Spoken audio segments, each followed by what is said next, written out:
Hello, everyone. I wonder if you could solve this ethical dilemma from my novel, The Ecstasy and the Ignominy, which is available on Amazon now. And that is that the premise of the story is you have these people living in a 19th century industrial town, and it's very oppressive because they're forced to work in factories and they have no dignity, no humanity. Their sole survival is dependent on the good graces of the industrialists, and they really have no freedom of their own. They are entirely exploited. And so the workers decide, many of them decide, led by this philosopher named Bertrand Shaw, to rise up against their oppressors and take control because they believe that they themselves should own the means of production because they are the ones actually making it.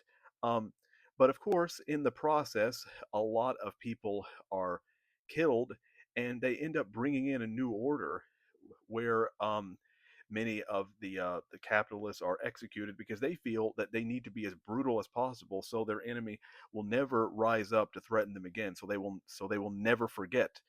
Um, but Obviously, this brings a lot of ethical questions such as, do the workers have the right to take control of what is essentially private property?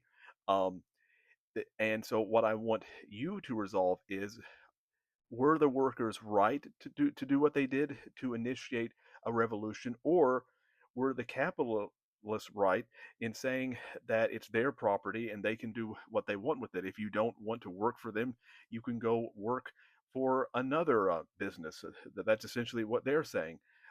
Or should they have used more democratic means or peaceful means to improve things over time? Um, that's the dilemma I want to leave you with, and there's no right or wrong answer. This is purely an area for discussion. So, are the capitalists right, or are the revolutionaries right?